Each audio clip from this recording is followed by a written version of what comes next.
जो मर्जी कर लो, पैसे देना पड़ेंगे। अगर 36,000 रुपये टैक्स दे देंगे तो जान छूट जाएगी। वज़ीर ख़जाना मिफ्ता इस्माइल क़साई बन गए। इस्लामाबाद में प्रेस कॉन्फ्रेंस करते हुए कहा, हमारे पास 9 अरब डॉलर हैं, दुनिया के 21 अरब डॉलर देने हैं। दाद पाबंदी मरहलावार ख़त्म करेंगे।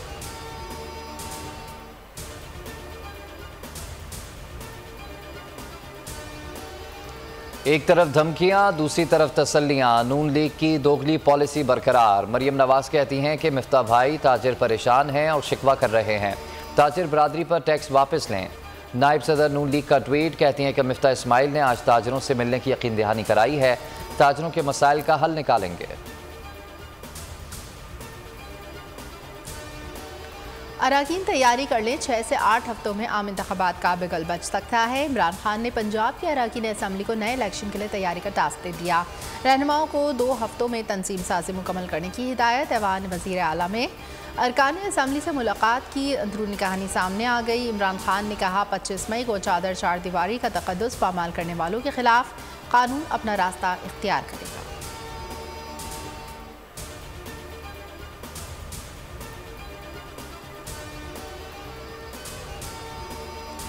पंजाब काबीना में किस किस का नाम शामिल होगा? इमरान खान से परवेज़ इलाही और मुनिस इलाही की मुलाकात। ज़राए के मुताबिक वज़ीर दाखिला पंजाब के लिए फवाद चौधरी और उमर चीमा के नामों पर गौर हुआ।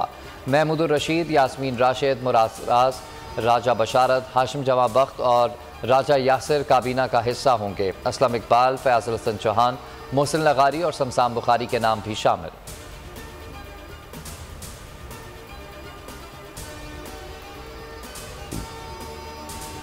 चीफ इलेक्शन कमिश्नर को हटाने के लिए तहरीक इंसाफ के इक़दामात। पंजाब असम्बली में करारदाद मंजूर। अरकान ने कहा, चीफ इलेक्शन कमिश्नर और 4 सूबाई कमिश्नर्स के मुस्ताफ़ी हों ताकि मुल्क में मुनसिफाना इंतखाबात की राह हमवार हो सके। पंजाब असम्बली सेक्रेटेरिएट के इख्तियारात सेक्रेटरी असम्बली को वापस देने की करारदाद मंजूर।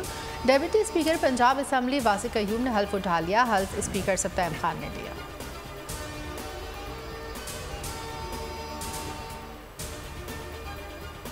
आप जरा बताइए, क्या कंसल्टेंसी थी आपकी जो आप एक इंडियन कंपनी आपको 14 करोड़ रुपए भेज रही है, उसके बाद 30/1/2017 को 8,935 रिसीव हुए, और ये पेट्रोलियम मिनिस्टर है पाकिस्तान के और एक इंडियन कंपनी से ये कमीशन ले रहे थे, रिश्वत ले रहे थे, जिसको नाम कंसल्टेंसी फी रखा हुआ है। और इस शख्स की हालत ये है कि ये इंडियन कंपनी से, आप ये बताइए कि क्या ये जासूसी करने का पैसा ले रहा था, क्या ये गद्दारी के लिए इंडिया से पैसा ले रहा था?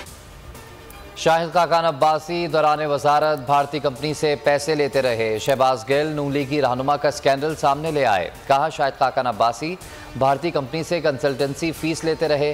शाहिद खाकान अब्बासी ने वजीर होते हुए भारतीय कंपनी से पैसे लिए। जब नैब ने उनसे इस रकम से मुतल्लिक पूछा तो कहा कि कर्जा लिया है, लेकिन ट्रांजैक्शन पर देखा तो मालूम हुआ कि कंसल्टेंसी फीस के पैसे वसूल हुए।